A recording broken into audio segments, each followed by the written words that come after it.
Bonjour à tous. Donc voilà, on est à Cannes. Vous allez manger sur un petit taille. J'ai pris L'équipe au grand complet, on est deux. Bonjour R2D2. Que pensez-vous de ce 37e festival? Aucun professionnalisme, rien. Voilà. J'aime ça.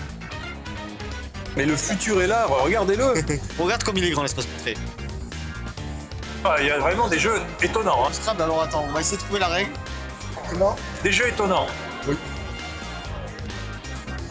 y a des balles qui volent. Bon, bah, on va jouer à ça, voilà. Il y en a qui aiment bien présenter de belles choses aussi. Hein. Bah moi quand je t'éclate, je passe toujours un bon moment de toute façon. Donc... on aime bien être chiant. Donc on reprend. Bah je t'ai éclaté, ça fait toujours plaisir quand je voilà. t'éclate. Georges? Alors on sait pas à quoi s'attendre exactement, mais on voit quelque chose venir. Oui, tu vois bien. Des gros trucs venir même. Oui, exactement, ouais, c'est ça. Alors j'ai pas pété les gars. On a de l'orage. Voilà. C'est pas Nico. Non c'est moi. C'est une violence extrême. Le Skunk-Hammer est un connard, il faut le savoir. Nico est en train de tailler le jeu en disant « Ah putain, mais il est nul ce jeu, ça me plaît pas, c'est pourri. » Et j'ai fait « Fais gaffe, il y a quand même le créateur à côté de toi, quoi. » Oui, il y a un peu de ça. J'en fais partie, merci beaucoup. Mais pourquoi on joue à ça? Et oui, Patrick, je me trouve actuellement avec Nico Bouvier. Nico Bouvier, quel est ton ressenti? Bah je t'ai éclaté, ça fait toujours plaisir quand je t'éclate. En regardant, ça te raconte déjà une histoire et tu sais à quoi t'attendre. Et puis bordel, on a vu Eric Lang, merde! Pourquoi filmer bon, aïe. C'est de la merde. C'est de la merde, voilà. Mais pour quel prix alors? Du coup j'ai envie de tester.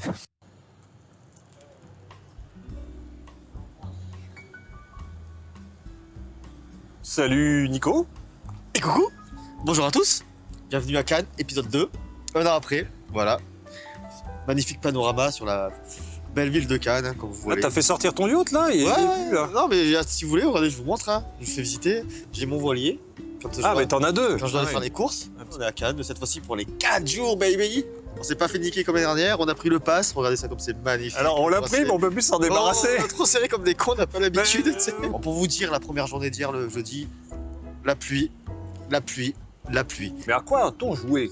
Je crois qu'on a commencé par Expédition, si je dis pas de bêtises. Ça va pas laisser faire des petits... c'est un aventurier du rail, à travers le monde, si vous voulez. Vous avez 3 couleurs de flèches et vous allez faire des parcours et c'est à celui qui rejoint le plus de destinations. C'est sympa, ça tourne, enfin, on n'est pas public, Voilà. mais c'est sympa. On a joué à quoi? On a joué à Black Rose Wars direct. Alors Black Rose Wars, gros jeu, on était 4 pour jouer. Alors pour citer, on était avec les journalistes du site Indécent, voilà, qui font des reviews de jeux de société. Ils sont indécents. Ils sont indécents. Voilà. Les gens, ils étaient habillés, hein, ils étaient pas... Oui, quand même, faut pas déconner. Mon sentiment, c'est ce que j'avais vu, c'est pour ça que j'avais pas pledgé Kickstarter, qui présentait apparemment des choses que j'aurais pu aimer, hein, je veux dire de la confrontation, côté mage, beaucoup de possibilités avec la magie, Ouais. mais c'est ce côté contrôle, alors c'est contrôle de majorité sur des tuiles avec des petits cubes, donc tu as beaucoup d'effets, tu fais un petit cube, tu as des petites des bestioles ou plus ou moins grosses, c'est pas ça que je recherche Non, pour un jeu de c'est- ce type. Tu vois le matos et tout, tu dis ouais, un affrontement de match, tu t'attends un truc à la on va dire la match qui tabasse sévère. Putain, là t'es sur des hexagones, faut que tu fasses un truc, comme tu dis, des petits cubes et tout. Au final, waouh, tout ça pour ça quoi. J'ai l'impression d'avoir un peu vu Vindication, c'est tout ça pour ça. Et aujourd'hui, on a fait Spark Riders 3000. Donc c'est un peu le même système que Erune, hein, c'est un jeu avec application, donc je sais pas, moi j'ai pas joué à Est-ce que tu t'es Erune. impliqué? Mais est-ce que tu as trouvé plus présente ou autant présente que pour Erune l'application? Elle est résolue très rapidement, alors qu'Erune, tu dois naviguer un peu dedans. Je sais qu'elle a été corrigée, j'ai pas vu la nouvelle version.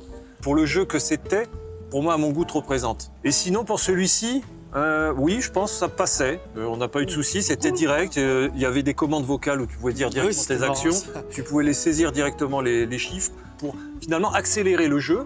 Non, le jeu est marrant, c'est un jeu où vous êtes dans un vaisseau spatial, voilà, vous êtes fait attaquer par des aliens, des parties du vaisseau peuvent partir, donc vous pouvez soit reconstruire la partie du vaisseau, soit créer des tourelles.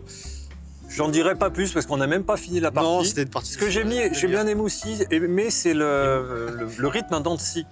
Dans le sens où il y a vraiment des pics de crise, alors on s'en sortira pas, et d'un coup ça revient au calme, et là tu te dis au calme, ah c'est bon, c'est cool, bon jouer en moyen. Et bien non, c'est pas cool du tout. Alors, on était à un moment, on avait oublié qu'on était dans un champ d'astéroïdes, ah t'as des dommages sur tout le vaisseau, ah donc tout ce qu'on avait fait, on s'était retrouvé un peu piégé. Et après, il y avait aussi l'intelligence artificielle du vaisseau qui pouvait réparer un peu la structure, qui nous a bien aidé pour le coup. Je pense que ils ont géré pour qu'on se retrouve un peu, pour lisser des pics de difficulté. Et ça marche. Je Ah trouve non, que c'est une bonne idée. Tu vois, j'achèterais pas le jeu, mais j'aimerais bien faire une partie entière quand même pour voir. Ouais. Avant d'enchaîner sur un autre sujet, on peut parler de cette cérémonie qu'on a Là, on vue, s'est donc les trompé. récompenses. On avait vu la cérémonie des As d'or, mais As avec 2 S. On s'est trompé, c'était pas la même, c'était Non, pas c'était le pas même. mal, hein. Ouais, c'était sympa, Moi, j'ai bien oui, aimé, c'est- hein. Elle restera dans les annales, si je peux dire. Non, là, je sais pas. Avec Anne. Ça, c'est pas. Non, ça va pas, ça. Ah ouais, la première cérémonie des As d'or, alors hormis l'attente sous la pluie, bon, c'était bien, la cérémonie, c'était sympa à voir au moins une fois, tu vois. Au moins. Après, c'est une cérémonie. Je pense, de toute façon, c'est important de maintenir ce genre d'événement. Après, bah, dans les jurys, toujours les mêmes, hein. Maxilade, Pénélope, Marie Grandjeu, mais bon. Il y avait Super Miaou. Ça m'a donné envie de jouer à Super Ah oui, alors il y Miaou, avait je quoi sais Maurice le dodo, pas. Pour la catégorie enfant, et qui a gagné et Puzzle Aventure. Puzzle Aventure. Et le gagnant de Puzzle Aventure, bah écoutez, bah, Je connais même pas les autres. Et quoi, il connaissait pas les autres. Lui-même ne jouait pas à Même deux jeux dans d'enfants, dans à son part celui univers, qui ouais. crée, évidemment. Après, catégorie l'As d'or, et c'est Trio qui a eu un putain de jeu de cartes à la con, encore une fois. Et tout le monde a On se fait. applaudi. Voilà. On s'est Pour ceux qui dans aiment la le salle. jeu, hein, c'est cadeau. Non, mais franchement, tu sais, tu récompenses, c'est quand même le meilleur jeu de l'année, quoi. Alors, The Mind a eu le Spiel de Yard, mais The Mind, putain, oui, il marque le jeu. Trio, parce que dans 2 ans, 2-3 ans, on dirait, on va jouer à Trio. Et après, on est allé au off, mais on a fait très soft, hein, on est rentré dans l'off, ça devait être 10h30. Ouais. et on est parti à minuit et demi, voilà. Et ouais, les off. Donc, qu'est-ce qu'on a vu? On a vu Stratagem, que donc on tâchera de présenter. Actuellement sur Kickstarter, donc vous pouvez directement y aller, tiens, il y a le lien Oui, en bas. oui. Donc pour moi, Enfin, déjà bien. solide, ça marche. Il a bien réfléchi son concept. Et un autre qui était très original, avec des articulations, c'est un duel à l'épée et au bouclier. Vue de haut. C'est vraiment marrant, tu pousses les articulations pour toucher les membres de ton adversaire ou sa tête.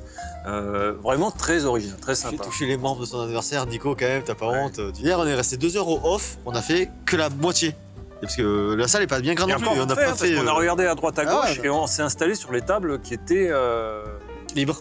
libres, hein, c'est con. Hein. Je t'aide. Et encore une fois, des belles Et on a propositions. oublié le premier qu'on a fait, qui était le jeu de cartes dont je me souviens malheureusement pas du nom. Codebreakers. Codebreakers. Voilà. Quelle mémoire. Putain, t'as vu ça? Bon, je dis ça alors qu'on ne se souvenait pas des jeux initiés. Mémoire sélective. Ah, Mythic Battle Ragnarok. Ah oui, on voulait faire le Ragnarok. C'est Bon, quel- alors on passe, c'est jamais le bon moment. Alors ils font pas des parties complètes, mais ça reste long. Après, s'il n'y a pas le Ragnarok, il y a peut-être le Ragnar Salsa ou le Ragnar Jazz, je sais pas. Ouais. Il est mort de rire. Il se mord de ses propres blagues, il s'éclate. C'est tellement nu qu'il s'éclate. Bon, allez, on va continuer. À plus. L'équipe au grand complet, on est 2. Y a pas Guilin, y a pas William. Allez, andiamo. Les cuisines, c'est bon. Allez, on va, Ah, les cuisines. on va faire un tour dans la Voilà. cuisine. Non, tiens. Alors là, on est... Sauf s'ils ont des jeux, hein, peut-être. Ah, mais pas. Ah, dommage. Peut-être des jeux à boire, on sait pas, mais... Voilà, les livres, les jeux de rôle.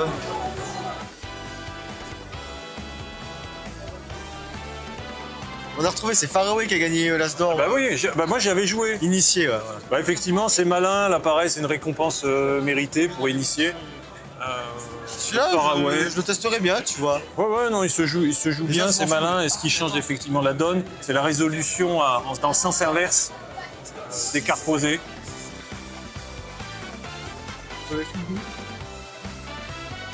Ah oui, parce que je vous ai pas dit, il y a tout un espace contré qui est plus grand que le reste. Voilà, montre-le. Regarde comme il est grand l'espace contré.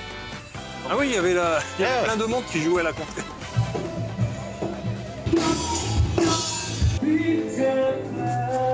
Oui, bonjour, ici c'est Villebrequin. On t'essaie la Tesla. C'est le nouveau Vibrequin, on les a Voilà. remplacés.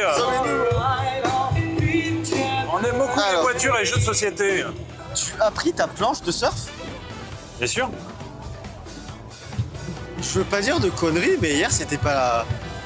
Voilà, c'est pas là que ça se voit le plus, mais quand on va descendre... Putain, il y a 2 jeux Star Wars contre nous. Allez. Pour quelle une table de libre, je sais pas. Et à côté, comment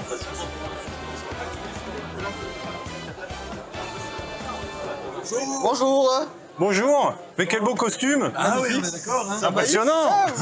C'est un bon cornet de frites. C'est quoi ce jeu? Expliquez-nous. Alors là, on est clairement sur un jeu d'ambiance. Ok. J'oserais même dire un jeu d'apéro. On a mis 3 sauces sur la table. Il y a du ketchup, il y a de la mayo, il y a toujours une sauce spéciale. C'est vraiment un jeu 3 à 6 joueurs. Bon, on a compris les règles en 1 minute, on joue en 10 minutes et on rigole bien. Quoi. Tu connais ce jeu? Bah ouais, j'avais failli le plaider à l'époque. Je sais pas si c'est un work in progress ou pas, mais il n'y a pas tellement fromage, on le voit de suite quoi. Donc. Et là, c'est le drame.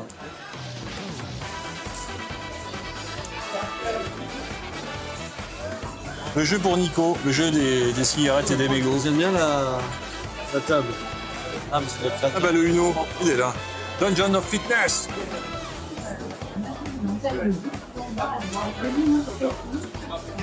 Les wargames, les wargames. Conquest. Oui, c'est vrai.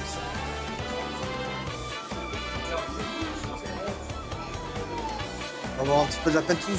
Qu'est-ce que ça donne là? C'est quand même magnifiquement peint, il n'y a rien à dire. Ah, c'est beau, hein? Ah ouais. Voilà, pour faire une armée, il faut 10 milliards de boîtes, ça fait tout un bras. Vous êtes hipster et femme d'Hitler? Vous jouez à Hitster. Hitler. Bonjour R2D2, comment ça va? Oui, moi ça va très bien et vous? Que pensez-vous de ce 37e festival?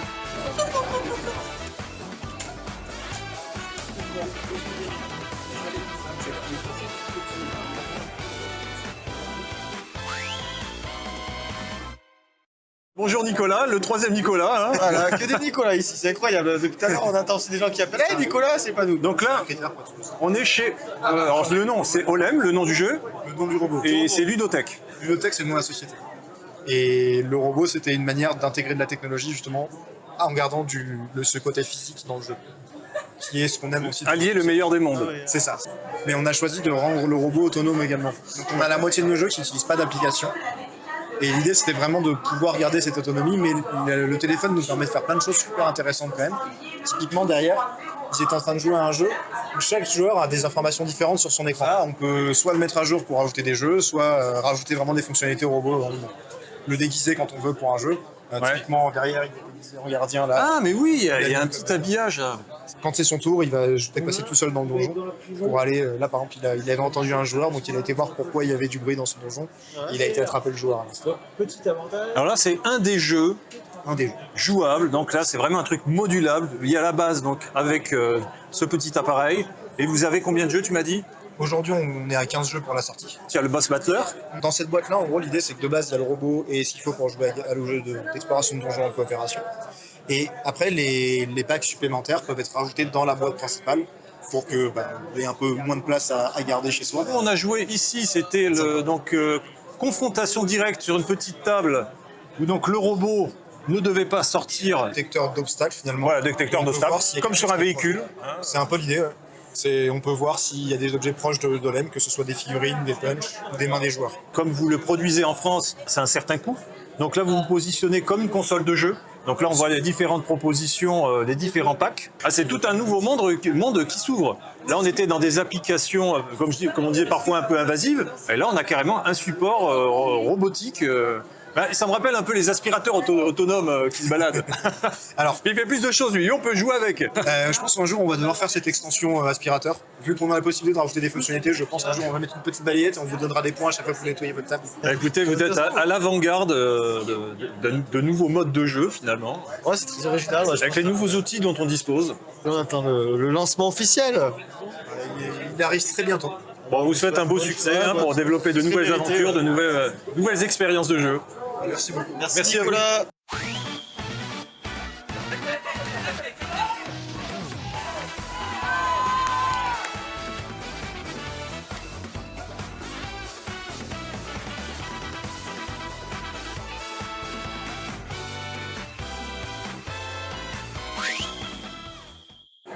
Alors Nico, on se bonsoir. retrouve pour l'arène.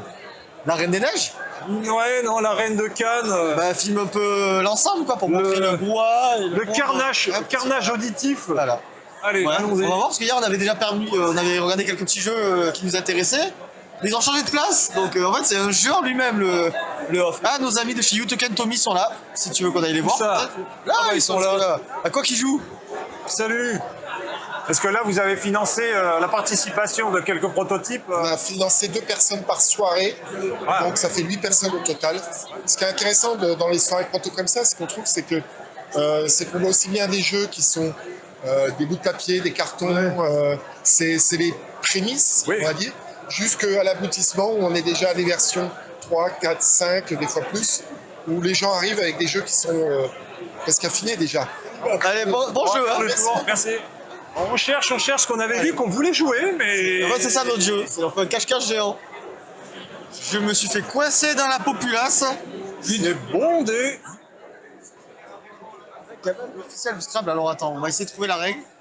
Le méga Lomo est un jeu de lettres qui se joue à 2 ou plusieurs personnes, se joue à tour de rôle et dont le but est de créer des mots les plus longs possibles à partir d'une donnée piochée de 6 lettres. Il y a des lettres au-dessus des lettres.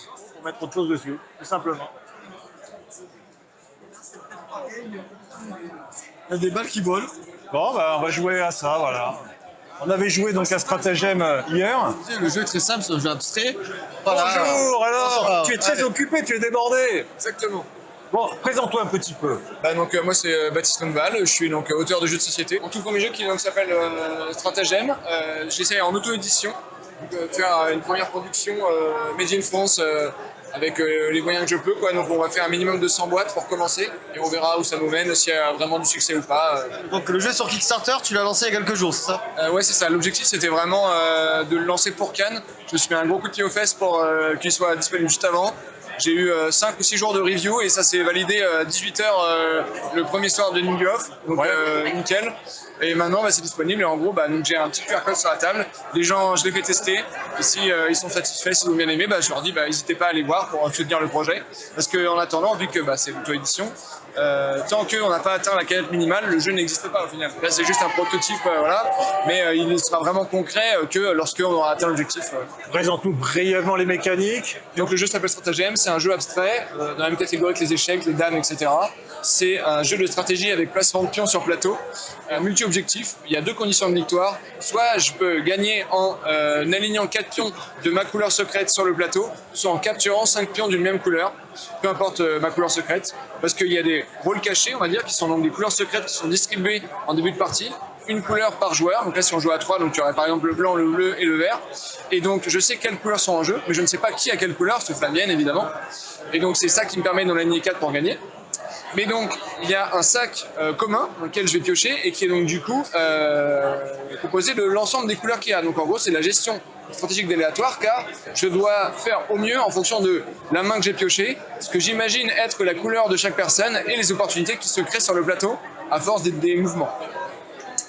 Par rapport au plateau en lui-même, il y a différentes zones pour que ce soit de plus en plus dynamique en fonction du nombre de joueurs. Donc de 2 à 3 joueurs, on joue sur les cases blanches. Quand on est un 4e joueur, on rajoute les cases grises. Et quand on est 5 et 6, on rajoute les cases noires. Chaque joueur au début de partie, vu qu'on est 3, va piocher 3 gemmes, qui va secrètement normalement cacher derrière son cache-pion. Et donc le premier joueur place obligatoirement au centre du plateau. Et derrière, je ne peux poser que de manière adjacente à un pion de glace sur le plateau. Donc là, je peux jouer là. Si j'en pose là, je peux jouer ici. Voilà. Et donc du coup, je peux capturer des pions en faisant un encerclement de 2 pions de la même couleur pour une au centre. J'ai posé ça, je la récupère, je la pose sur ma zone centrale bien visible. Si j'ai 5 pions blancs, j'ai gagné la partie. Et c'est accessible, en fait, vu que les règles sont assez simples et se mettent en place rapidement. Un enfant de 8 ans peut jouer, j'ai déjà testé en festival avec des enfants, ça marche bien. Mais on peut quand même s'amuser aussi en étant adulte et vraiment plutôt un public initié, voire expert. La proposition est bonne, le jeu est solide. J'ai trouvé ça... vraiment. Alors, c'est pas mon style de jeu normalement, j'ai bien aimé. On sent que tu l'as brodé, tu l'as travaillé, tu as essayé de le peaufiner. On va dire comme une gemme, tu l'as taillé. C'est beau, ça fait plaisir. J'aime ça. Ouais. Merci encore et on te Merci souhaite à toi, puis bon succès. courage pour le Kickstarter.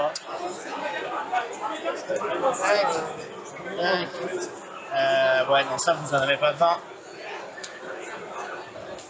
Salut. Alors, on a un peu joué à ta création, ton invention hier. Un jeu de... Alors, c'est pas que de duel, puisqu'on peut jouer à 4. On peut jouer à 4, tout à fait. On va jouer à 4 en coopération.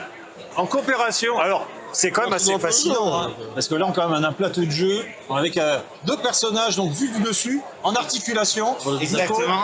Avec une tête qui va être au milieu, qui va incarner un pantin vu du dessus, un bras qui va tenir une épée, un autre bras qui va tenir un bouclier, tout simplement. Et le but du jeu, ça va être tout simplement d'aller mettre son épée dans la tête de l'adversaire.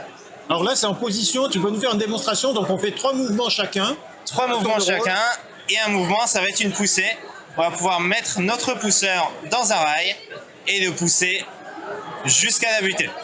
Ça va nous permettre de déplacer notre pantin afin d'essayer d'amener notre épée à toucher l'adversaire tout simplement. Alors enchaîne un peu les mouvements. Bon là normalement on n'est pas censé jouer, mais pour voir un peu ce que ça donne, vas-y. Alors il y avait une petite fille hier qui t'avait éclaté, paraît-il. Paraît-il. Ah, On c'est a une rumeur. peut-être laissé un peu Elle gagner. semblait très fière. Elle voulait se remettre là une raclée d'ailleurs. Exactement. La fameuse petite. Quand on touche un membre, le membre est éliminé. Enfin, la partie du bras touché est éliminée. Il récupère son épée, mais avec un bras plus court. Ensuite, on retourne en position de départ et on commence une nouvelle manche. Alors, le nom de jeu, c'est tout simplement pousse-pantin. C'est très littéral.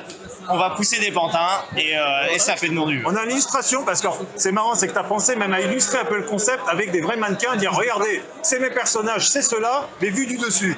Et je trouve que c'est parlant parce que tu n'aurais pas mis ça, dire bon, ok, alors que là, on a le visuel au départ, on sait à quoi on va jouer dès le départ, et après tu nous montres sous quelle forme. Alors que les règles restent quand même relativement simples, mais il y a quand même cette phase d'apprentissage où il va falloir expérimenter en fait.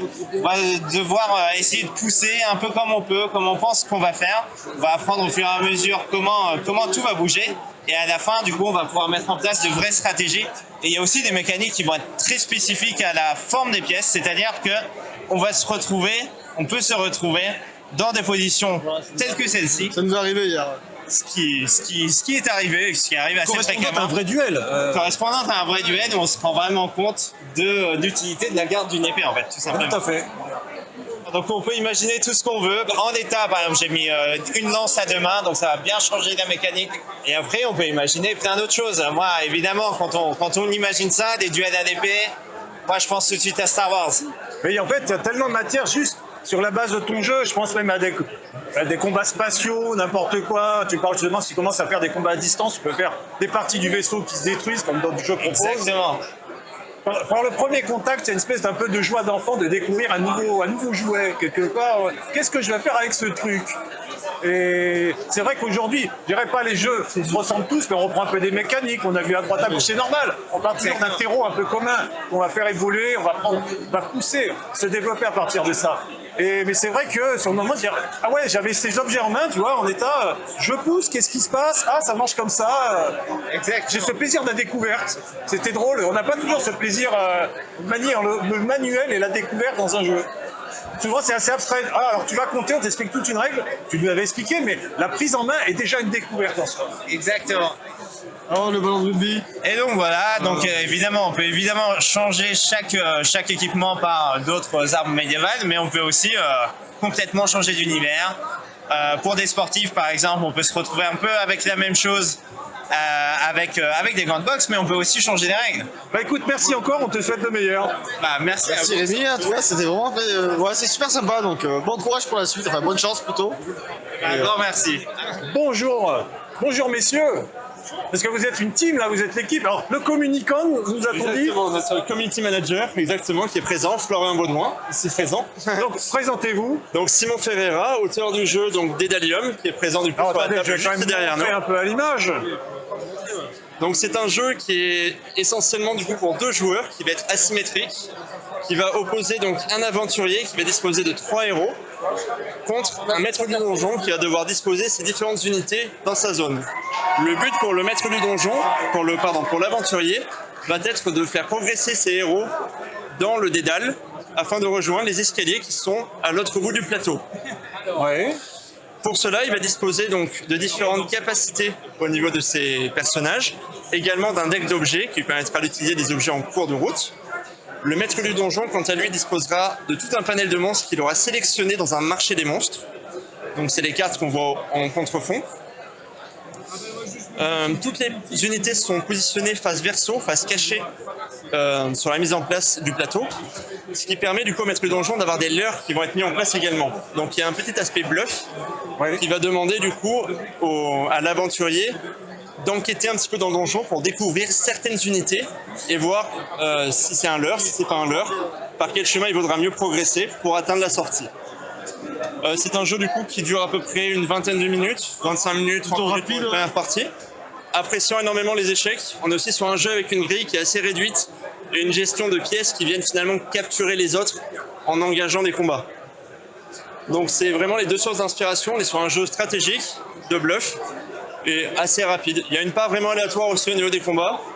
Il y a également une pile d'aventures qui va se révéler au fur et à mesure des tours, afin de définir des nouvelles règles pour chaque tour de jeu, qui vont apporter du coup un peu de piment et un peu de rebondissement du coup au cours de la partie. Nico, alors on vient de faire une petite partie là. Ouais, je t'ai poutré la gueule, j'ai adoré.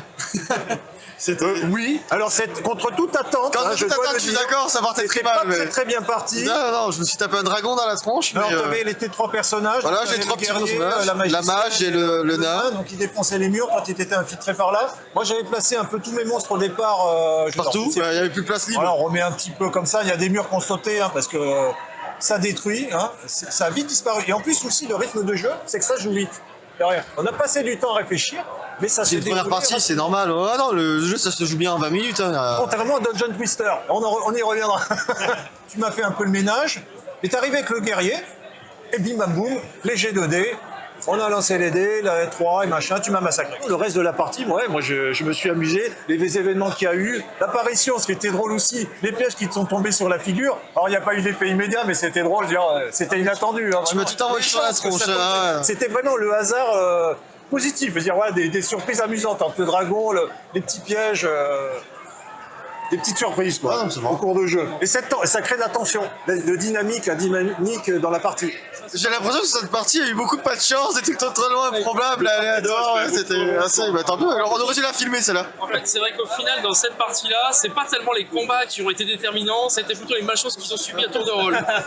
Et cette évolution entre les murs qu'on retrouve un peu ici, je trouve un peu ce tempo à l'ancienne agréable. Moi, j'ai ce petit feeling que j'ai bien aimé, et aussi plus condensé dans l'expérience de jeu. Mais le jeu, il fait pas 3 heures, il dure 20 minutes.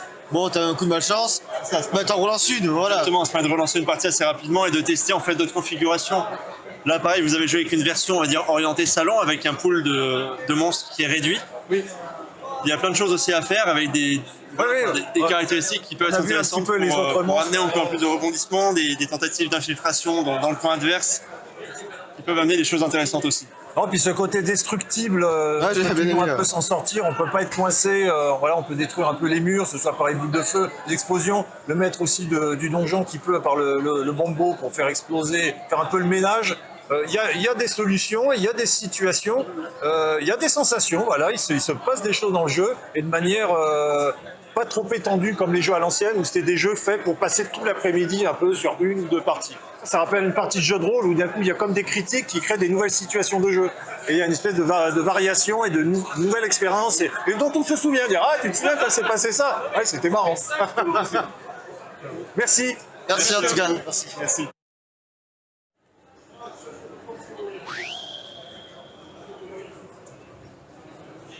Bonjour YouTube. On a commencé de suite par dire tiens on va voir s'il y a une table de Mythic Battles. De loin je l'ai vu vide. J'ai couru comme un enculé pour m'asseoir et puis voilà quoi. Il y aurait des gens, je les aurais poussés quoi. Donc. Voilà, et la joie de Nico. Alors après, on aurait dit Pen and Game. Ah ouais, je vais voir, c'est mon jeu préféré. Après la joie va peut-être s'estomper quand tu vas commencer à nous expliquer les règles. Je sais pas, mais on va se foutre sur la gueule. On va commencer le jeu, Nico. Ouais, avec on va nous apprendre les règles. Ouais, ça va être long, mais je pense. Et nous sommes avec Jean-Michel, donc je fais l'animation sur Mythic Battle pendant le Fige. Bonjour Jean-Michel. Bonjour, enchanté. Alors, qu'est-ce que vous voulez savoir un petit peu sur le jeu? Quelques infos? Alors oui, tu nous as dit que c'est la suite. Alors c'est pas la suite, mais une nouvelle itération de Ragnarok. C'est la troisième itération de Mythic Battle. Ouais. Donc la première sur le panthéon grec. Ouais. La deuxième, Ragnarok, comme son nom l'indique, sur le panthéon scandinave. Et la troisième, Isfets, sur le panthéon égyptien. Ouais, il y a de la belle figue. Moi, ma préférée, si tu la chopes, c'est Isis, elle est là-bas. Vas-y, amène-la, Nico. Ouais, pose-la. Hop. Isis. Simone peuvent trembler. Hein. Bon bah écoute, très bien, on va commencer les explications et on va essayer de jouer. Alors Nico, cette première partie. Bah je t'ai éclaté, ça fait toujours plaisir quand je t'éclate. On va faire très vite parce qu'il y a beaucoup de gens qui attendent. Déjà éliminé. Horus. On était tous cantonnés ici. Tu m'as pris à partie. Comme le riz, on était cantonnés. Et on a... Ouais, ça va. Voilà. Il y a des gens qui attendent, beaucoup de monde, donc voilà. Georges ? C'est moi. Ah bah... Ouais, la ressemblance est frappante quand même, non? Vous trouvez pas? On m'a appelé comme ça toute la journée. Georges.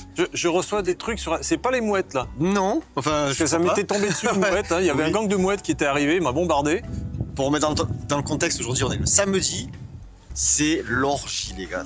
Pouah, on peut même pas aller au premier étage, il y a trop de monde, tu vois, donc c'est un temps trop bizarre. Là on se dit viens on va à Cannes, c'est trop bien. On a fait Mythic Battle. Et voilà, alors là tu croyais, tu arrivais, la table libre au moment où on arrive, c'était midi, c'était sympa, confrontation. Toi t'es pas affrontement, confrontation. Je suis pas le plus grand fan moi, de. Mais dans ce qu'il propose, non mais le jeu est bien. Il le fait bien. Alors j'ai pas pété les gars, c'est le alors tonnerre. ouais, je sais pas si on l'entend au micro, mais on a de l'orage. Voilà. C'est pas Nico.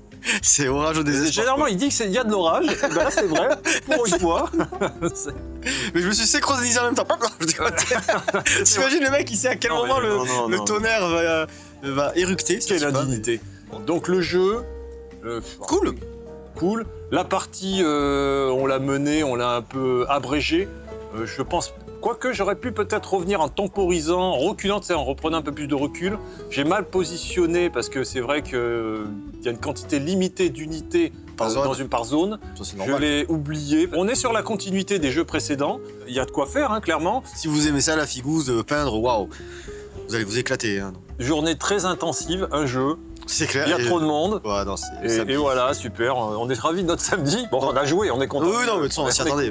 Bon, demain, Ibris, donc ça, on sait qu'on va pouvoir. Ah, bah demain, oui, là, encore grosse journée. Encore grosse journée. C'est vrai que j'ai hâte. Bon, je n'étais pas, comme vous le savez, pas très fan de ce que je faisais, moi, en jeu sur le précédent Ibris, mais. C'est un tout autre jeu. Je sais pas, je sens qu'on va passer un moment assez incroyable. Voilà, puis nous verrons. On fera une petite vidéo avec Damien. Il nous bah oui, voilà, il y a Damien, donc du coup, l'accès aux règles, poser directement des questions, approcher le jeu, on va dire, de manière facilitée. Ça va être chouette. Bah, alors ça sera pas une partie complète, il a dit, c'est à peu près 1h30, donc une demi-heure d'explication des règles et on se lance dans la partie, mais ouais, moi j'ai quand même hâte, hein, franchement, Ibris, j'adore Ibris. Putain, ça tombe.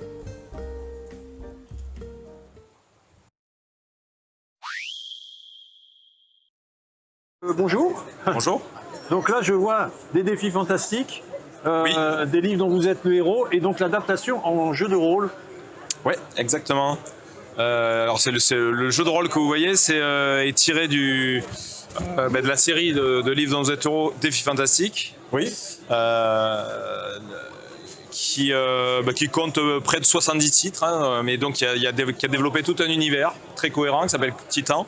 Et donc il y a un jeu de rôle qui a été développé dans le même univers, donc on retrouve toutes les références, les personnages, les lieux des livres, plus plein de nouveaux autres.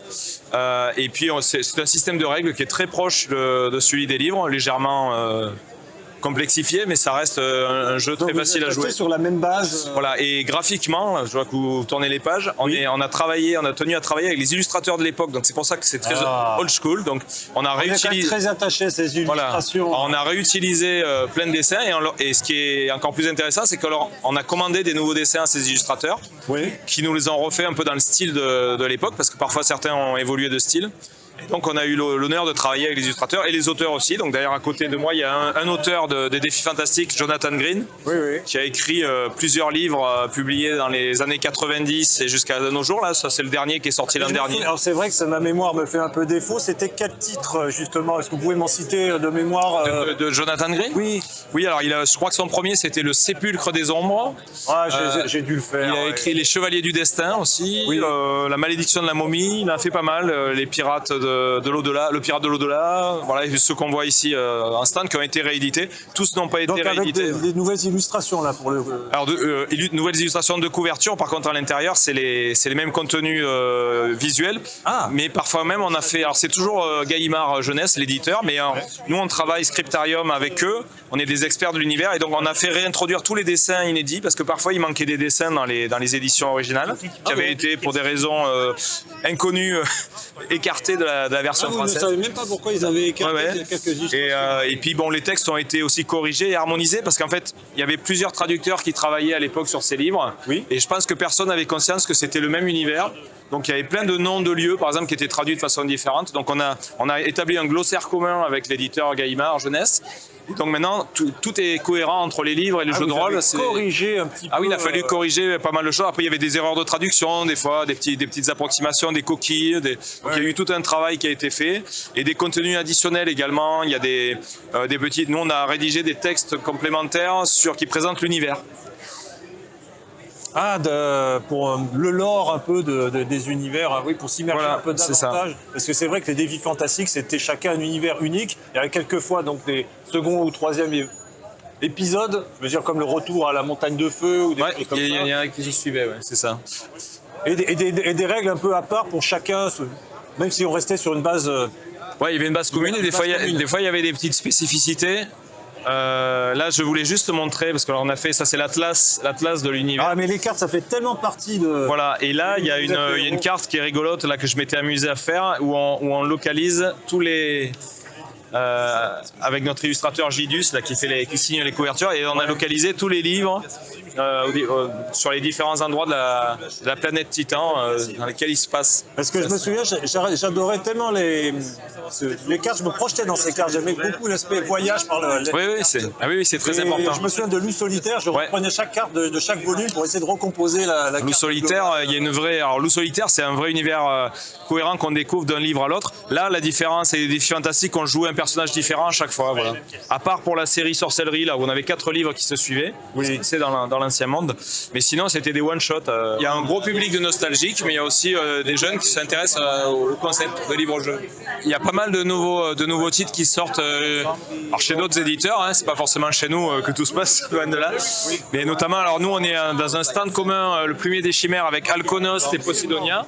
Et Alkonost en particulier sortent beaucoup de nouveaux titres. Il y a des nouveaux auteurs qui continuent à apporter des choses nouvelles et originales, que ce soit en termes de mécanique de jeu, d'ambiance, de scénario, voilà, donc il y a de sujets. Il y a eu donc un âge d'or et puis d'un coup une espèce d'un peu de chute, je crois, vers 90. Clairement. Ouais. Et là, ce retour, 20 ans après peut-être, ouais, cette reprise pour quelque chose. Entre le milieu des années 90 et le milieu des années 2000, c'était la traversée du désert, on va dire, puis ça a commencé timidement à réapparaître fin des années 2000. Et puis courant année 2010, ça s'est bien développé. Il y a eu plusieurs éditeurs qui ont fait des projets à l'étranger et en France. En France, la France a été assez active. Par contre, la France, c'est un des pays qui a eu le plus de collections de livres. Donc, le plus de passion. Ouais, après l'Angleterre, je crois que c'est la France, le pays au monde qui a eu le plus de dynamique sur les livres-jeux. Bah écoutez, merci beaucoup. Ça fait vraiment plaisir de voir ce retour du livre dont vous êtes le héros.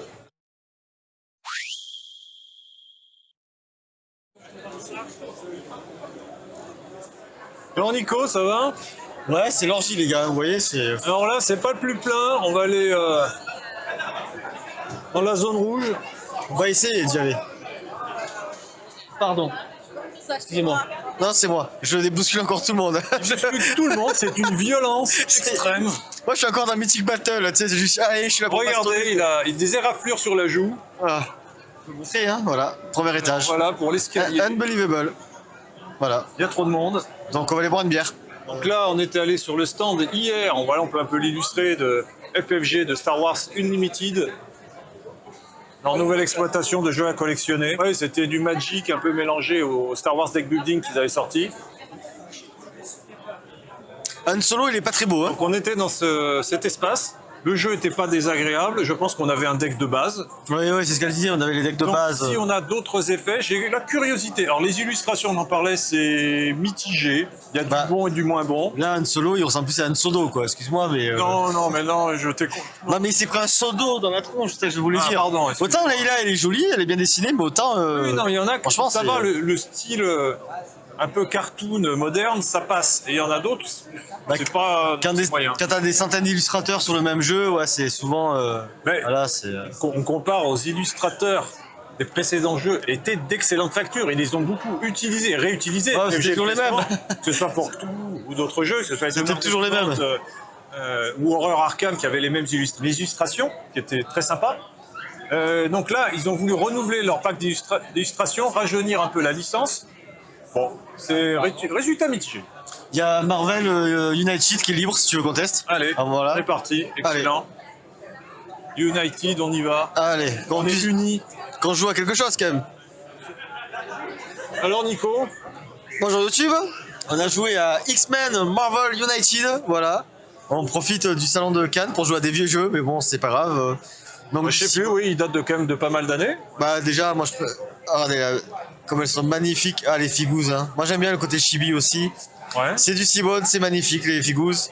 mais le reste du matériel, c'est de la merde, quoi. C'est honteux, putain. Ouais, c'est honteux, non, faut le dire. Le carton est vraiment trop Ah ouais, fin. les cartes de qualité de merde. Malheureusement, pas de bonne qualité. Ça, c'est que du papier. Je trouve le matos aberrant. Bah, comme je te disais, le problème, c'est comme le dernier Kickstarter, tu peux avoir énormément, enfin, je sais plus, 400 € dépensés facilement. Je crois que tu as des extensions pour un playmat et autres, mais par défaut, ou même d'avoir des cartons peut-être plus épais, mais quand même par défaut, pour un jeu de collection, tu vas avoir beaucoup de figurines, beaucoup de matos, beaucoup d'investissements. Bah, la base de jeu doit être quand même de meilleure facture. Mais c'est un reproche, voilà, un peu unanime, à dire ouais, on attendait un peu mieux pour un jeu qui coûte aussi cher. Non, mais même ça, faut mettre. Parce que le jeu de base n'est pas cher. Hein. Déjà, les tokens, ils sont moches, mais là, tu dois mettre un truc double couche et tout. Et puis, tu vois, autant j'adore les figurines, autant je les trouve belles, autant je me dis que tant qu'à faire un jeu comme ça, de plus accessible et tout, mais même pas de figurines. Tu mets des tokens, des jetons ou des standees, mais là, les figurines, Des meeples, tu vois, des petits meeples. Ouais. Parce que ça, je trouve ça ridicule d'avoir des belles figurines de bonne qualité et derrière. Mais voilà, c'est pour le matos. Bien parler du matos parce que c'est vrai que c'est important. Bon, le jeu en lui-même, qu'est-ce que t'en as pensé? Bon, ça m'a pas hypé. Hein. Voilà, toi, c'est pas trop ton truc. Bon. Moi, j'ai bien aimé ce côté familial, exigeant, dans le sens où tu calcules pas trop bien le truc, tu te prends un peu des tartes. Souvent, ceux qui le mettaient vraiment en avant, ils avaient plaisir à jouer à ce jeu et que leurs enfants avec qui ils jouaient aussi avaient plaisir. C'était un plaisir partagé de jeu. Et je comprends ça parce que c'est un côté un peu pandémie. Vous voyez, il y a les citoyens, les bandits qui vont un peu pomper partout, dont il faut se débarrasser. Ce qui est bien, c'est qu'on a comme le deck de cartes avec des effets. Bon, pour le moment, là, on a quand même des personnages peut-être un peu par défaut qui font pas trop de choses, mais je trouve que ça tourne bien dans sa simplicité. Je ne peux pas voir ce que apportent toutes les extensions, tout ce qu'ils apportaient, toutes les variantes. Il y a quand même pas mal de variantes. J'aurais bien testé aussi le fait de jouer le méchant. Forcément, Nico, il veut toujours jouer le méchant, quoi. On est les méchants, c'est le méchant. Que ce soit toi qui joues le méchant, mais avoir une confrontation peut-être plus directe que de simplement du coop contre un autre. Confrontation. Tu vas finir par jouer à l'Orcana. Hein. Tu vas faire jouer à l'Orcana. Bah, j'aimerais bien, à la limite, peut-être, mais. Bon, il y a peut-être un peu moins de monde là. Mickey contre les Aristochats, ça va t'arriver? Non, moi si je joue à l'Orcana, je prends Jasmine. Bon, bref. Jasmine. Comme ça, je monte mes boobs et c'est bon, t'as perdu. Voilà, donc retour évidemment très à vif, hein, petite partie comme ça à chaud. Oui, alors moi j'investirais pas dedans. Non. Peut-être que si on me faisait tester des variantes et un côté plus développé sur le jeu de base, j'y trouverais un attrait plus important. Bon voilà, après, agréable, on a passé une petite partie, j'ai passé quand même un moment. C'était court, sympa. Ça c'est bien, des fois ça fait du bien de passer aussi une partie courte. Ouais. Parce que là on a plié en 20 minutes, hein, je pense. Hein. Voilà. 20-25 minutes, mais bon, voilà, jouer des cartes, soit tu te déplaces, soit tu mets des il y avait un petit calcul, des baffes, enchaînement des actions, voilà, on a fait des piles. Rien d'extraordinaire. Il y a un petit côté coopération. Combat de pommes. Coopération. Vous l'avez celle-là les gars, combat de pommes. Donc là, voilà, donc là tu poserais ta carte ici, tu sais que tu vas te déplacer, tu vas faire l'effet en haut, et tu vas aussi acquérir, donc là c'est l'action joker, tu peux faire n'importe quelle action de la carte que j'ai placée précédemment. Donc oui, non, il y a... Oh, c'est sympathique. Et c'est Nico qui va tourner, ça va faire le retourne. Voilà. Voilà, il a placé ça. La personne d'avant a quand même gagné petit peuple, j'ai rien contre. Les gens n'y vont pas, donc je pense que c'est à toi. Hein. Ah bon? Bah non. On a gagné Unlock, Mythic Adventures, voilà, on tourne une roue. Bon, j'aurais préféré Petit Peuple, mais... C'est super. Mais non, c'est bien, Unlock. Un beau cadeau, hein, franchement. On avait essayé une fois, on n'y était pas arrivé. Super. Bon, ça n'a pas l'air des aventures fous, mais... C'est le mec qui râle. Non, mais attends, allez, c'est un beau cadeau. Super, hein, voilà. Non, ça me fait plaisir. Alors Nico, t'arrives à 800 tabac, ça va? Ouais, c'est dur, mais... Alors Nico, oui, Nico. Belle fin de journée. Bah, il nous reste 1 heure pour faire l'étage du bas. On va arriver sur la table d'Intrafen. Ouais, Pampero. Alors, on va nous expliquer les règles. Ah ouais, on ferme. Demain, 11h30, Ibris, Twilight in Olympus. Regarde-moi ce coucher, incroyable. Putain, on le voit se coucher, le soleil, c'est magnifique.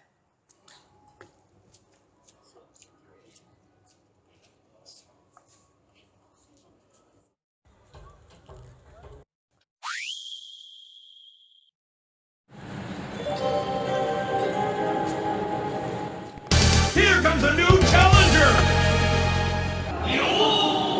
Mais monsieur Penengame, que faites-vous avec nous? Eh bien, je suis venu vous rejoindre pour commenter, partager ce premier pour moi fige.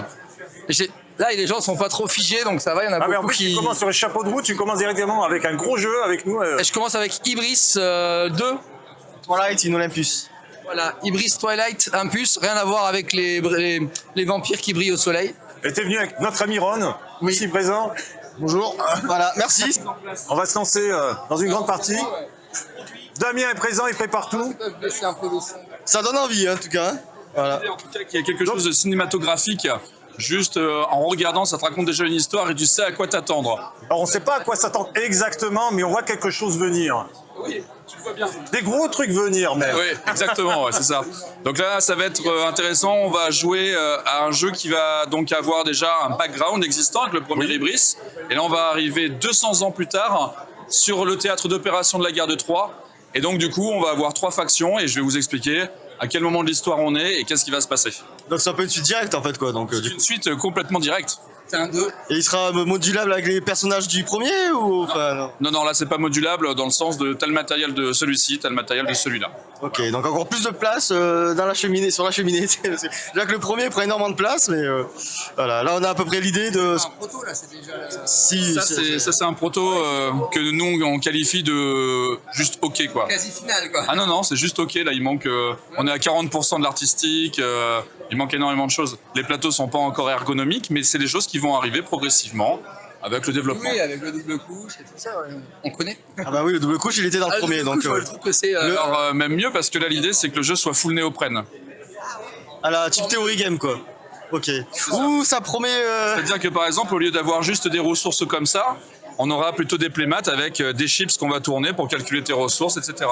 Parce que l'échelle des choses, exactement. Donc on n'aura pas de double couche, on aura plutôt du néoprène troué. Eh ben, Donc, en fait, ça a toujours été des volontés que j'ai toujours dit depuis le départ, c'était d'être un peu, même si c'est vulgarisant de le dire, chips théorie game français d'une certaine façon. C'est un peu peut-être ambitieux, mais en tout cas c'est un objectif et on va voir si on est capable de le relever. Moi je pense que oui, hein. On travaille sur le premier.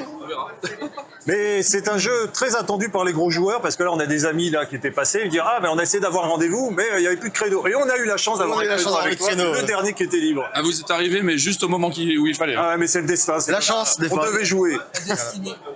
Bah, c'était pour toi vu que t'adores le premier. Oui, c'est vrai. Ah oui, c'est vrai qu'il a pas aimé. Comme je dis, j'adore parce que moi je fais des jeux qui sont globalement clivants. J'ai pas envie de faire un jeu consensuel qui va plaire à tout le monde. Et je trouve ça cool parce qu'on peut en discuter, on peut en critiquer, on peut échanger. Et c'est ça qui est bien. Si tu fais un jeu qui plaît à tout le monde, c'est un peu fade d'une certaine façon. C'est bien aussi d'avoir quelque chose un peu rugueux et qu'on en parle.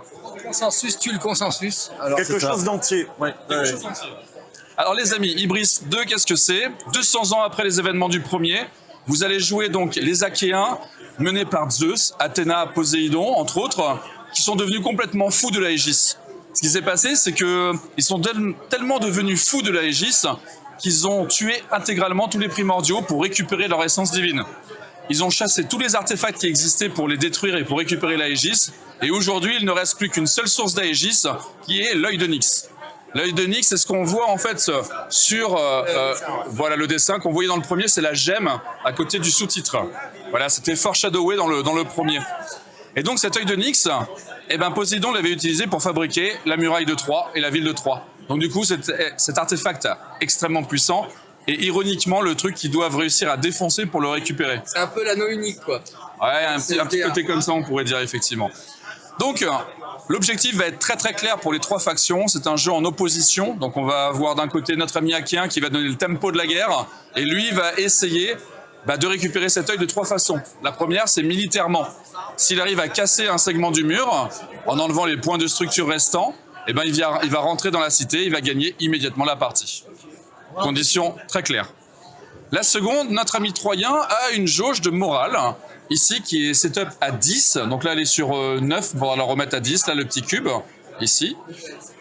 Voilà. Et donc ça représente l'économie, le moral de la cité, parce que la cité protège d'autres villes qu'il y a sur la mer Égée. Et si ça vient à tomber à 0, eh bien les gens fuient, les portes s'ouvrent, c'est terminé quoi. Et t'as plus qu'à récupérer, voilà, l'œil de Nyx. Enfin, la dernière façon, c'est l'infiltration. Tout le monde se souvient du cheval de Troie quand même, qui est mythique pour le coup. Et eh bien, c'est représenté ici par cette cité. Alors le mystique, il s'en fiche un peu. C'est une mécanique, il peut y participer, mais c'est proactif. Là, l'idée, c'est que on va avoir des agents achéens qui sont déjà infiltrés à l'intérieur de la cité, ici. Ils ne sont pas encore détectés, et donc on a une milice troyenne qui est là. Et en gros, globalement, ça va être une mécanique de fuite. C'est Benny Hill, tu vois. Et s'ils sont rattrapés, hop, on revient ici. Mais si par contre, lui, il arrive à avancer, il va pouvoir faire un sabotage, enlever un point de vie partout. Et s'il avance ici, eh bien, il va s'enfoncer dans la ville. Et il va arriver dans le temple de Priam. Et là, dans le temple, c'est la même, course-poursuite. Il peut assassiner des gens dans le conseil, il peut empoisonner des gens dans le conseil, on y viendra après, mais il peut progresser. Et s'il progresse encore, il va arriver ce qu'on appelle dans l'Encardion, qui est l'endroit où se trouve l'œil de Nyx, où il est protégé. Si tu arrives à aller jusque-là, bravo, tu as gagné par infiltration. Donc tu vas avoir 3 modes pour réussir à gagner. D'accord ? Alors, pour les bienfaits de cette démo, comme elle ne va pas durer 107 ans, je vous invite à ignorer intégralement la partie infiltration. J'expliquerai quand même la mécanique, mais elle n'est pas nécessaire pour ce que vous allez vivre. C'est cool parce que moi j'aime bien l'infiltration. Ah, elle est chouette, c'est un axe vraiment chouette. On sait qu'on a des gens qui sont rentrés, mais en fait, en gros, si on arrive à trouver des indices comme quoi il y a des gens qui ont pénétré, on va mettre de l'alerte. Et plus l'alerte est montée, plus ça va monter. Et donc, si ça on rattrape, c'est-à-dire que les miliciens ont trouvé en fait les gens. L'endroit où ils sont. Voilà. Et à l'inverse, le joueur mystique va pouvoir mettre des cultes. En fait, il y a des gens ou troyens ou achéens ou des deux qui vont devenir mystiques. Et lui, ça va lui donner des bonus à chaque fois qu'on s'enfonce dans la ville. Parce que lui, il aura accès à des savoirs qui étaient de plus en plus interdits. D'accord ? Voilà. Donc, ensuite, l'objectif de notre ami troyen, eh bien, il est fort simple, survivre. Et il doit survivre les 10 années de la guerre. Alors le jeu a une particularité de pouvoir être joué de 4 modules différents en termes de temps, soit une guerre totale depuis la première année, ou on peut jouer plus tard et avoir des parties plus courtes. Voilà. Mais en tout cas, si tu arrives à la dernière année, tu survis. Et enfin, le mystique, c'est encore autre chose. Il s'en fiche de la guerre, il s'en fiche de l'œil, il s'en fiche qu'il y ait des morts. Lui, ce qu'il veut, c'est répondre à une question qu'il n'a pas réussi à répondre dans le premier. Oui. Je vais juste attendre. Voilà. Alors, Quentin et donc, Quentin peut peut-être répondre à cette question. Mais en gros, le mystique ici, c'est Hadès. Il a retourné toutes ses tuiles, en gros, dans le premier Ibris. Il est devenu très puissant, mais ça n'a pas répondu à sa question de pourquoi je suis un dieu. Eh bien, ici, il va essayer d'y répondre en récupérant toutes les connaissances possibles. Tu as une piste à côté de toi qui est la piste d'omniscience. Voilà, qui est la piste ici. Voilà. Et tu as 3 jetons dessus. Ces 3 jetons correspondent à 3 éléments qui vont être les origines, d'où on vient, les primordiaux, pourquoi on les a tués, et les artefacts, pourquoi ils sont là. Donc c'est ces jetons-là. Et toi, tu as une carte à côté de ta main gauche. Voilà, c'est là que tu vas pas montrer, parce que sinon tu vas montrer l'objectif caché des autres, mais ça va donner la valeur que tu dois atteindre sur chacun des pions. D'accord. Si tu atteins ça, tu montes la carte, tu gagnes tout de suite. Parce que tu auras atteint l'omniscience. Et donc, du coup, qu'est-ce qui va se passer ? C'est un triangle amoureux où on va avoir l'ami achéen qui veut casser ça, mais il n'aura jamais assez de ressources pour le faire. Donc, il va avoir besoin de ton aide. Et le troyen qui pourra jamais tenir réellement la position. Et donc, il aura besoin de ton aide. Donc, le triangle amoureux, il est là. C'est pas du semi-coopératif. Absolument pas. On se fait des coups en douce, Ah oui, là il y en aura des coups et pas qu'en douce. Hein. On établit des alliances qu'on brise aussitôt. Et voilà, quoi. C'est ça. C'est violent comme les écrits d'Homère. Si vous avez lu l'Iliade et l'Odyssée, ça va pas par 4 chemins, quoi. Et là on va le retrouver, hein. Faut pas s'inquiéter, il y aura des pleurs. Hein. Et donc, tout ça pour dire que toi tu vas être un élément central de négociation et tu vas être le faiseur de roi. Hein, alors là, le king-making, il y en aura ici. Et donc, ça veut dire quoi ? Ça veut dire qu'il va falloir négocier constamment et que l'allié de demain sera peut-être l'ennemi... l'allié d'aujourd'hui sera l'ennemi de demain, mais qu'on va être nécessaire de parler avec toi. Si on parle trop souvent avec toi et qu'on négocie trop, tu iras plus vite que lui, c'est ce que tu cherches à faire. Donc, il faut le ralentir. Mais en même temps, si tu vas trop lentement, tu n'arriveras pas à ton objectif de fin. Un aspect négociation très intéressant. Donc, comment ça va se passer en termes de mécanique de jeu ? On va avoir 3 factions différentes qui ont 3 mécaniques de jeu différentes dans une même phase de jeu. En gros, une phase de jeu, c'est quoi ? On va avoir 4 phases. Une phase de stratégie où notre ami achéen, il va prévoir les actions qu'il va faire à travers un système de cartes. Donc, on va avoir un système, en gros, de cartes driven. Et lui, sa particularité, c'est que c'est lui qui donne le tempo de la guerre. Donc, il va dépenser du temps. Le temps qu'il donne, qu'on appelle les prytanies, les saisons en grec, c'est le temps qu'il va donner aux joueurs troyens. Plus tu fais des actions longues, plus tu te donneras le temps de se remobiliser, de se préparer en tant que joueur troyen. D'accord? Le Troyen, lui, il va avoir donc des personnages qui sont symbolisés par des cartes, qui sont là-bas. Et les cartes qu'il y a ici, en gros, vont lui permettre de faire des actions de différents types, politiques, militaires ou logistiques. Et ça, en gros, ça lui permettra de prendre son personnage, à l'occurrence ici Priam, pour faire une action soit militaire, soit politique, soit logistique. Et donc là, on a une mécanique de poste d'ouvrier. D'accord?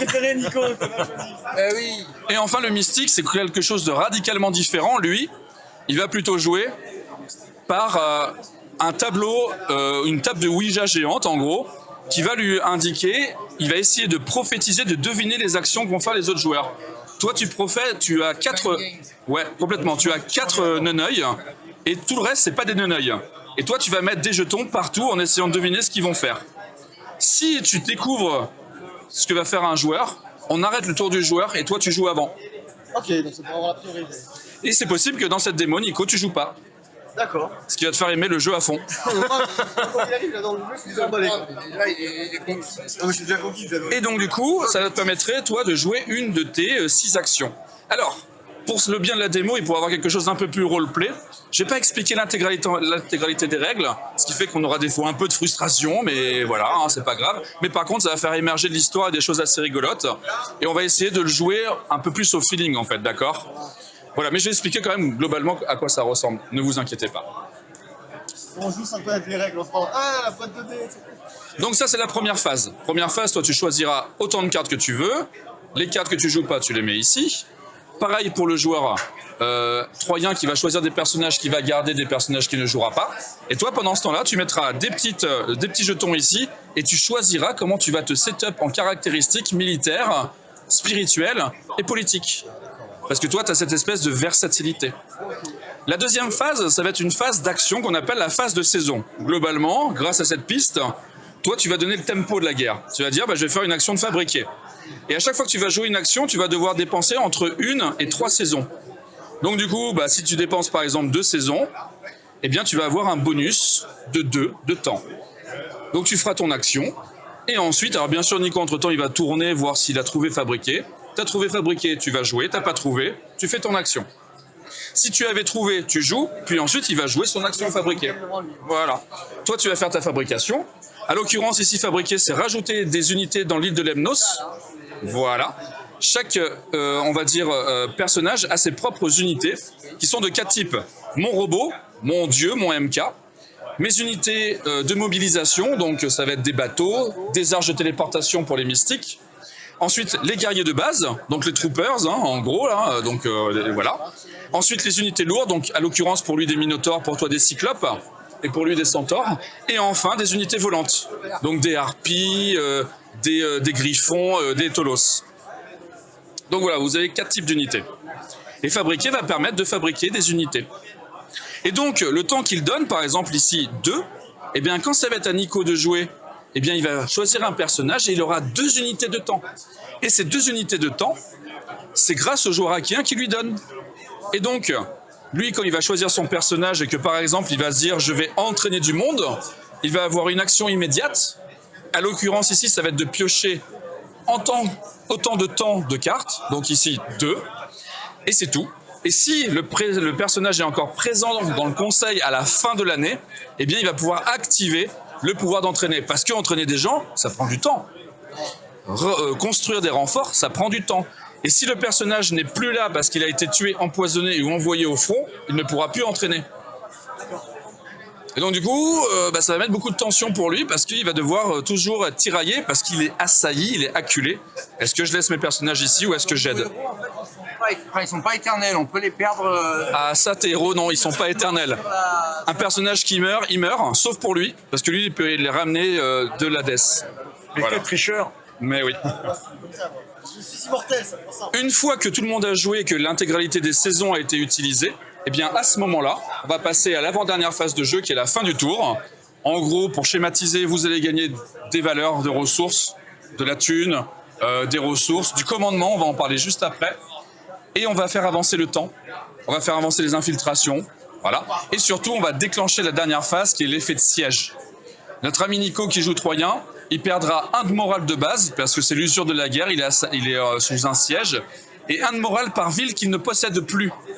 Dans le contexte actuel, Psyra est pour les Achéens et Skiro est pour les mystiques. Donc il perdrait 3 de morale à la fin de chaque tour pour l'instant. Et là vous voyez qu'il peut très vite perdre la partie. Parce qu'il a que 10 actuellement, donc ça peut taper sévère. Il peut augmenter son moral. Il peut monter son moral, hein, effectivement. Donc voilà un tour de jeu, à quoi ça va ressembler. Maintenant, on va parler donc de la ressource principale du jeu, qui est le plateau de commandement. Toute la résolution des conflits dans ce jeu, que ce soit militaire, politique, de la négociation, bref, quoi qu'il arrive, ça va être réglé avec un battle mat. Votre battle mat, en gros, il représente votre stratégie et votre capacité guerrière et diplomatique à pouvoir mener les actions dans une année. Et ça se représente de quelle façon? Eh bien, c'est prédictif. C'est-à-dire que, imaginons qu'on a un conflit ouvert pour l'obtention d'une ville, ici, et que cette ville, on va avoir l'Achéen qui la souhaite. Donc imaginons par exemple qu'il a un personnage ici, et qui veut prendre diplomatiquement la ville, car il a joué diplomatie. La diplomatie lui donne une valeur, par exemple 2. Eh bien, la ville ici a une valeur diplomatique de 4. Vous le voyez, en fait, il y a des caractéristiques. Et donc, ça veut dire que s'il veut atteindre cette ville, il faut déjà qu'il dépasse la valeur de 4. Donc, toi, tu as 2. Si tu veux dépasser 4, il va falloir que tu dépenses 3 de détermination. La détermination, c'est ce qu'on utilise le plus régulièrement pour tout, pour monter à 5. Mais le twist, c'est que la ville, elle appartient à 3. Et donc, Nico peut lui aussi dépenser de la détermination pour faire monter l'enchère. Mais attention, comme c'est toi qui initie, c'est toi qui dois dire combien tu dépenses tout de suite. Oui. Et là où c'est très très important, les amis, si vous voulez dire, bah oui, mais j'ai qu'à mettre le taquet, et puis voilà. Mais non, mais c'est qu'il y a toute l'année, et vous allez utiliser ça pour toute l'année. Donc si vous cramez tout, et oui, si vous cramez tout sur une pauvre action, bah derrière, lui, il va faire un combat, et il défonce la tête de Nico parce qu'il aura mis un all-in direct, et il aura tout acheté. Tu vois? Pour faire une analogie. Donc voilà comment ça marche. Donc attention à ça, vous en récupérez à la fin de chaque année. Et je ne vais pas vous dire comment tout de suite parce que... Hein, Ouais, et puis, dans les détails. j'ai envie vraiment de vous voir queener. Donc ça va vraiment être... C'est l'état d'esprit. Voilà. Donc voilà, vous comprenez donc que les villes, à travers ces petites fiches, ont donc des valeurs politiques, des valeurs militaires, si on les attaque, des points de structure, parce que bah, si la ville est cassée, elle brûle.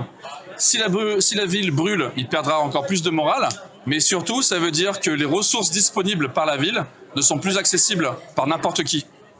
Et vous avez 3 types de ressources que vous voyez sur votre plateau personnel, de la population, des matériaux et de la nourriture, que vous utiliserez pour fabriquer vos unités. Et donc vous voyez que vos unités ont des valeurs de fabrication.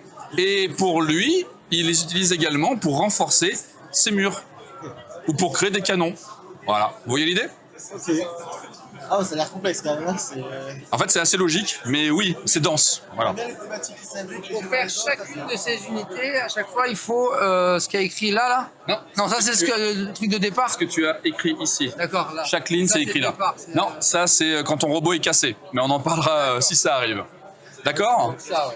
On va faire un petit tour donc des actions globalement, et je vous propose qu'on se lance dans le jeu immédiatement. La map, elle est constituée de zones. Dans une zone, elle peut être soit maritime, soit terrestre. Elle peut être un mix des deux, mais s'il y a un mix des deux, elle est considérée comme étant terrestre. D'accord? Les unités peuvent être maritimes ou terrestres ou alors volantes. D'accord? Donc vous comprenez que si je suis volant, je vais où je veux. Voilà, donc je pourrais potentiellement rentrer dans 3, mais non, car il y a des champs de force qui m'empêchent de rentrer. Sinon, tu gagnes tout de suite, et j'ai redéveloppé tout ça pendant 3 ans pour rien. Le mec super débile. Ou alors, du coup, eh bien, avec tes bateaux, tu vas pouvoir prendre tes unités et bouger. D'accord? Si à un moment, tu n'as plus de bateau, bah, il coule et tu meurs. Ah, ils sont sur le bateau. Oui. Et oui, bah, vaut mieux parce que, voilà, avec une armure de 25 kg, ça va être chaud. Avec le pactage 25 kg. Du coup, ça c'est l'échelle de granularité de mouvement pour les unités. Mais les robots sont beaucoup plus gros. Et les robots, ils sont sur des nœuds, comme ça. Quand on est sur un nœud, on est considéré comme étant présent sur toutes les zones. Donc lui, vous comprenez que l'unité adjacente, c'est là. Et donc l'échelle, quand il bouge, c'est qu'il bouge de nœud en nœud. Très rapidement, vous pouvez être au contact et ça montre l'échelle, en fait, énorme des robots. Et de violence. C'est ça.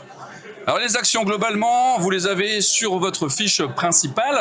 Et donc du coup, qu'est-ce qu'on peut faire sur une partie? Alors les actions possibles. qu'est-ce qu'il y a? Globalement, je vais passer très rapidement dessus. On va avoir donc des actions de mouvement pour bouger, des actions de bataille pour faire la guerre, des actions de fabriquer pour créer des unités, de l'infiltration que je ne vous conseille pas d'utiliser dans cette démo pour s'infiltrer, parce que c'est quelque chose sur le long terme, c'est pas intéressant. Il y a 3 niveaux. Ouais, le repos pour récupérer ses cartes, car les cartes utilisées sont perdues. Ce qui va permettre toi d'améliorer et d'affiner en fait ta recherche. Négocier pour ouvrir la discussion avec notre ami, la diplomatie pour prendre les villes sans les casser, la réquisition pour prendre les villes en les cassant. D'accord? Et bien sûr, quelque chose d'important, c'est que les bateaux créent des routes commerciales entre les villes et Troie. Pour que Troie puisse récupérer des ressources, il ne faut pas casser les endroits de bateaux, sinon ils sont plus connectés. Voilà. Et la réquisition permet de casser les bateaux, enfin, de réquisitionner les bateaux. Les amis, après cette première approche, on n'a fait qu'un tour de jeu. Alors déjà, le retour comme ça immédiatement, Nico. Ah ben, même moi, si j'avais pas le rôle le plus actif, j'ai adoré, quoi. Voilà, c'est tout ce que j'aime. La générosité, le gameplay tellement profond, plein de possibilités de points de victoire. Voilà, de la profondeur, ça m'a fait un peu...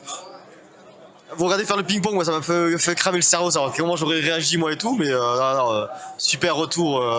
Parce que toi, voilà, on avait quand même trois factions.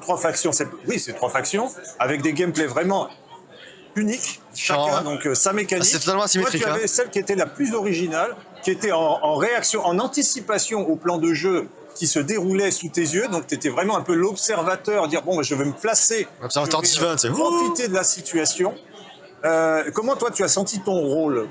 En plus tu as assez bien anticipé, tu as pu parce que ce que nous disait Damien là, tu me donnes une micro, tu vois vraiment c'est un rôle particulier où tu ne peux ne pas jouer, c'est ce que tu disais tout à l'heure. C'est ça. Tu anticipes mal. Voilà, en fait il faut essayer de deviner les actions des joueurs, et si tu devines, tu vas pouvoir t'intercaler dans les actions et peut-être changer eh bien, le cours de l'action initiale du joueur en fait. Et ça c'est intéressant parce que essayer de deviner ce que vont faire les autres, ça va être de mettre ta machination en marche, ton plan, et pour essayer de les coiffer sur le poteau en fait. Oui. Et ce qui veut dire que si on n'observe pas trop ce qui se passe, si on ne regarde pas trop ce qui se passe et qu'on joue vraiment que dans son coin sans contrôler vraiment les actions des autres, eh bien en fait on va juste perdre des actions. Parce que là, en fait, ce qui est intéressant dans cette faction, c'est carrément, il a un rôle. On peut jouer, par exemple, dans un autre jeu, un wargame, on joue par opportunisme. On va profiter, il y en a 2 qui s'en mettent plein la gueule, alors que là, la faction est opportuniste par essence. Exactement. Là, vraiment travailler cet aspect-là et dire, tu dois le jouer comme ça. C'est pas un choix, c'est que c'est ton plan de jeu. Tu dois profiter de la situation. Exactement. Parce que les enjeux, finalement, de la guerre de Troie, ils s'en foutent complètement. Et ça, c'est chouette parce que, du coup, ça délivre le personnage de ne pas vouloir être dans le plan, mais en même temps, il doit faire attention parce que s'il en va trop vite, bah, il va perdre. Et s'il va pas assez rapidement, bah, le Troyen va gagner juste par le temps. Ouais. Guilain, toi qui étais donc l'assaillant, qui prenait d'assaut 3, alors moi en fait j'ai pas trop aimé le jeu, j'ai pas réussi à rentrer dedans. Ah non merde, là je suis en train de parler comme Nicolas, pardon. Non, moi j'ai adoré, franchement, c'est totalement le genre de jeu que j'aime. Alors c'est vrai que j'aime bien les brouettes 2D, donc moi j'aime bien l'aléatoire, contrairement à vous deux. Juste un petit point, c'est vrai que là c'est déterminisme. Mais là il y a 0 aléatoire, c'est vraiment stratégie, déterminisme, planification. Il y a vraiment pas mal de concepts qui s'interpénètrent, on va dire. Le jeu de cartes, sortir des cartes, la divination, la pose d'ouvrier, même la planification, un peu ce que tu fais toi au début là. Et c'est vrai que c'est vraiment pas mal et ça fonctionne. C'est un creuset, en plus la mythologie grecque, moi j'adore, donc voilà. Ouais. Là je suis client mais à 200%. Et le côté steampunk, pas steampunk, mais le côté, on va dire, à la Ulysse 31, quoi, le côté futuriste mythologie grecque, ça fait un super. Bon, j'ai pas joué au 1, donc malheureusement je peux pas en parler. Mais ce 2 en tout cas, je pense que je vais être baqué. Alors mon retour, oui, on va un peu. Moi j'étais donc 3, je devais défendre. J'ai vu que Nico, par opportunisme, essayait de se placer et de conquérir cette île. Moi, mon plan de jeu, c'est simplement de préserver mes acquis et d'essayer avant qu'ils me rentrent dedans, d'avoir le maximum d'atouts dans ma manche. Toi, tu m'as attaqué je m'y attendais pas, tu m'as attaqué tout de suite ici. Je me suis pas senti démuni parce que j'ai réussi un peu à prévoir, à avoir à des points des ressources qui sont indiquées ici par la détermination, que ce soit l'armement et la tactique. Et j'ai aussi eu une carte qui m'a sauvé de tactique. J'en avais qu'une, une extrémiste qui m'a sauvé sans avoir dépensé trop de détermination. Mais ça, c'était aussi un premier tour. Donc après, à voir l'évolution dans la partie de cette situation. Bah, j'aime beaucoup ce côté faction unique, vraiment un parti pris quand même très fort. On dit voilà, une faction vraiment associée à l'opportunisme, qui est, je ne sais pas dans quel autre jeu on peut retrouver un tel parti pris. C'est vrai que la prise en main, il y a quand même beaucoup de choix à prendre en compte, en connaissance du jeu au départ.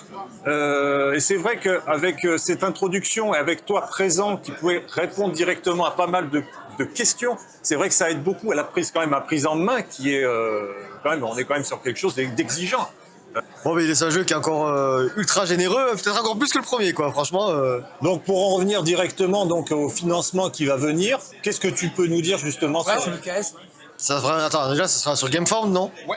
Eh ben écoute, là nous on est dans une étape où le développement est peu ou prou définitif, c'est-à-dire qu'il y a plein de choses qui sont gelées, il y a encore un peu de travail de développement, mais largement suffisant pour aller en financement participatif parce que vous avez pu avoir l'expérience de jeu. Ensuite, là ça va être le travail artistique, le travail ergonomique, et en gros on aimerait pouvoir finir ce travail pour, espérons, mais pour l'instant c'est une date qui est posée comme ça, c'est-à-dire que ça demande encore beaucoup de travail, mais on aimerait bien quand même sur l'année 2024, à fin 2024, pouvoir être en financement participatif. Merci beaucoup. Merci Damien, franchement encore un hit pour moi et j'attends le Gamefound avec délectation et l'extension d'Ibris aussi. Merci Damien, franchement. Il dit qu'il a plus de genoux. Hein. On joue à quoi? On joue à... Merde, j'ai pas la boîte. Ah si, moi je l'ai la boîte. Allez, montre-nous. Le monde de Reterra. Le monde de Reterra, mais pourquoi on joue à ça? Alors pourquoi on joue à ça? Parce que regardez tout en bas. Un nom nous a attiré l'œil. De monsieur Eric M. Lang. Donc Eric M. Lang, normalement c'est des gros jeux de figurines, et là on a un petit jeu de placement de style. Voilà, donc, c'est parce que Guilain est arrivé qu'on commence à jouer à des jeux familiaux. Non, c'est ça. Parce que vous avez envie de le faire. Le pauvre, on vient de se taper Ibris juste avant quand même, tu sais. C'est vrai, il a besoin de Il est arrivé, premier jeu Ibris, ton là tu n'en as plus quoi. Alors Nico, le bilan du jeu? Croyez-moi pas, on joue, un mec à côté qui signe la boîte, qui est Eric M. Lang. Juste à ma gauche, on était sur le plan, comme des petits quelqu'un qui bricolait une boîte, là, qui signait quelque chose, c'était monsieur Lang. Vous aurez la preuve, parce qu'on montre les photos maintenant ou on le laisse pour la vidéo? Ce sera pour le montage, voilà, mais... Eh ben écoutez... Et en plus moi j'ai dit, et il me dit ouais mais où est-ce qu'il est Eric Lang et tout, il est aux États-Unis, j'ai dit bah non il est à côté de toi. Oui, non, mais et il me fait ouais c'est ça n'importe quoi. Parce qu'il y avait son portrait, donc son poster là-bas, et puis donc en personne à côté, discrètement. Attends, c'est quand même improbable que sur un salon aussi énorme, on s'arrête sur ce jeu parce qu'on voit le nom d'Eric M. Lang, et au moment il est là à côté de nous, tu vois, l'improbabilité c'est... Par l'effet de surprise, dire on l'attendait puis on l'attendait pas, quoi. Et le fait qu'il apparaisse, et en plus... c'est le créateur de mes jeux préférés, c'est vrai que ça m'a fait quelque chose, j'étais vraiment content de le voir. En plus, ce qui était très drôle, c'est qu'à ce moment-là, Nico est en train de tailler le jeu en disant « Ah putain, mais il est nul ce jeu, ça me plaît pas, c'est pourri. » Et j'ai fait « Fais gaffe, il y a quand même le créateur à côté de toi. » quoi. Et en plus, mon retour de jeu, c'est que le jeu n'est pas pourri. Non, c'est vrai qu'au début, t'as dit « Oh, ça ressemble pas à du Eric M. Lang. » C'est pourri. Non, tu sais, c'est pas un jeu pour moi, ça ressemble pas à du Eric M. Lang. C'est vrai que ça lui ressemble pas du tout. Mais ça ressemble un peu à King Domino, mais... Pour le jeu, alors qu'est-ce que tu en penses, Nico? Écoute, c'est pas le genre de jeu auquel je m'attendrais d'Eric M. Lang, comme disait, mais sinon, ça ressemble à King Domino. J'aime bien King Domino, mais c'est vrai qu'il y a un côté stratégique et variabilité, justement, au niveau des tuiles qu'on va agencer sur notre petit plateau, donc on peut changer les effets de ces tuiles-là. Alors, ça serait... C'est peut-être pas le jeu du siècle, mais je trouve qu'il fonctionne bien, c'est assez malin, c'est fluide. Donc, de mon a priori, on va dire, des premiers tours, c'est sympa. Ce serait King Domino qui raconte Acropolis, c'est pour le système de poids, l'adjacence et tout. Peut-être je suis biaisé parce que j'ai vu Monsieur Lang. Putain, il t'a bien biaisé, t'aurais bien... Je suis revenu sur ma première impression. C'était énorme. Et je suis peut-être pas fan, on va dire, le côté... le thématique Mélar, c'est ça aussi qui m'a peut-être moins parlé au départ. Ouais, on est dans un univers un peu de post-apocalyptique, mais tu pourrais mettre des chiens dans un zoo ou des cacahuètes dans un bol, c'est pareil, tu vois. Franchement, là, qu'est-ce que t'en penses, Guilain? Merci Guilain. Bon, un petit retour, Ron. Vas-y, tu es parmi nous. Alors, toi qui es un joueur expérimenté, assidu, c'est ta passion. Non, juste ce que je pourrais dire, c'est chapeau les gars, vous avez réussi à me faire jouer à un jeu. Voilà. Et je me suis régalé en plus. Ah, je me suis régalé. c'est bien. J'ai fait un peu n'importe quoi, mais on a fini le jeu, c'est le principal. Voilà. Le tout, c'est que tu passes un bon moment. C'est le but d'un jeu, c'est de passer un bon moment. C'est une bonne journée, une bonne dimanche en votre compagnie, c'est que du bonheur. Voilà. Et merci à vous. C'est ce qu'on attend d'un jeu de société.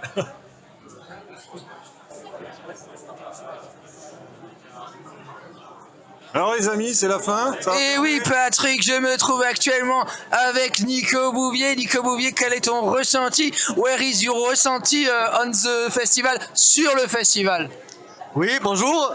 Bien, c'était bien. Putain, c'était éreintant en gros, 4 jours.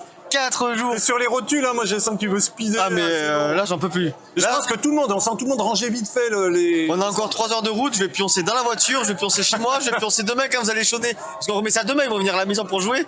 Ah, je suis KO, mais c'était... Ouais, on commence à comater là. C'était génial, mais Guylain n'a jamais fait 4, donc... Mais oui, t'as ressenti tes impressions. Ah oui Patrick, il me dit qu'il s'est amusé, qu'il a beaucoup apprécié tous les jeux qu'il a vus. Il a été fort mari par le dernier parce qu'il n'avait pas compris le principe du dernier, mais c'est pas grave, je l'expliquerai. Moi, je me suis régalé. Bah, écoute, c'était mon premier festival, enfin première journée en tout cas dans le festival du Fige. Et je me suis vraiment régalé. Ouais, c'était une belle ambiance. Il y a des bonnes vibes. Et puis bordel, on a vu Eric Lang, merde, Eric Lang à 2 pas de nous. Merci. Exactement. Dans 15 minutes, on va s'en aller, il n'y a pas de souci, on jouera à Iris. 15 minutes, c'est ce qui suffit. Hein. On a vu Eric Lang, voilà, il est là, comme de vous à moi, il était là, et j'ai dit, et Nico, il fait, ça serait bien s'il y avait Eric Lang à côté de nous, et je dis, il est là. Et il se retourne, il dit, putain, merde, c'est déconne. J'ai dit, non, c'est vrai, c'est lui. Et Nico est hésitant, mais are you? Il est quand même acerbe, hein, il a pas sa langue dans la poche. Oh non. Langue acerbe, alors qu'en fait, il est américain, donc ça n'a aucun rapport. Tu vois, langue acerbe, c'est pas du tout un serbe. Mais. Il y a le Nico, il va être pris en son bruit. Ni un Ukrainien. Mais en tout cas, il a été très sympathique avec nous. Il aurait bien voulu nous signer tous nos jeux de société, mais on les avait pas sur nous, malheureusement. Mais c'est vraiment quelqu'un de très sympathique et de très humble. Et on a une belle photo à vous montrer à la fin de cette vidéo. Ouais. Bisous. Allez. Ciao. Ciao.